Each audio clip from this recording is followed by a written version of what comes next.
ರಾಷ್ಟ್ರೀಯ ಗೀತೆ ಒಂದೇ ಮಾತರಂ ಅನ್ನು ಪೂರ್ಣ ಪ್ರಮಾಣದಲ್ಲಿ ಹಾಡಲು ಕಾಂಗ್ರೆಸ್ ನಿರಾಕರಿಸಿರುವುದು ಆ ಪಕ್ಷದ ಮಾನಸಿಕತೆಯನ್ನು ಪ್ರತಿಬಿಂಬಿಸುತ್ತದೆ ಎಂದು ಬಿಜೆಪಿ ಶಾಸಕ ಎಸ್ಎನ್ ಚನ್ನಬಸಪ್ಪ ಹೇಳಿದ್ದಾರೆ. ಬೆಂಗಳೂರಿನಲ್ಲಿಂದು ಅವರು 150 ವರ್ಷ ಹಿನ್ನೆಲೆ ಇರುವ ಒಂದೇ ಮಾತರಂ ಗೀತೆ ಹಾಡುವುದನ್ನು ಅರ್ಧಕ್ಕೆ ಮೊಟಕು ಮಾಡಿರುವುದು ಸರಿಯಲ್ಲ.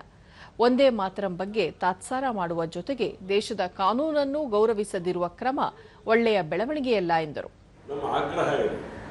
ಇಡೀ ಹಿಂದೂಸ್ತಾನದ ಆಗ್ರಹ ಇದೆ. ಹಿಂದೂಸ್ತಾನದಲ್ಲಿ ಇರಬೇಕಾದ್ರೆ ಒಂದೇ ಮಾತನ್ನು ಹೇಳಲೇಬೇಕು. ಇದು ಸುಮ್ಮನೆ ಘೋಷಣೆ ಅಲ್ಲ, ಇದು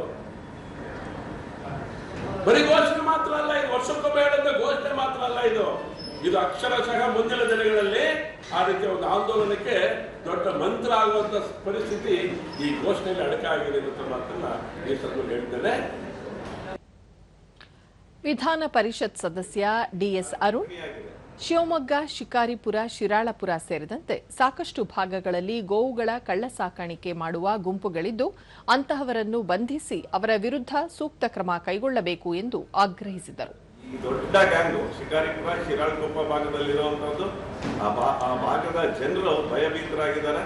ಹಾಗಾಗಿ ಯಾರು ಈ ಗೋವನ್ನ ಸಾಗಣೆ ಮಾಡ್ತಾರೆ, ಈ ತರ ಕಳ್ತನ ಮಾಡ್ತಾರೆ, ಆದಷ್ಟು ಬೇಗ ಅವ್ರನ್ನ ಹಿಡಿಬೇಕು ಅಂತ ತಮ್ಮ ಮೂಲಕ ಹೇಳಲಿಕ್ಕೆ ಇಷ್ಟಪಡ್ತೀನಿ.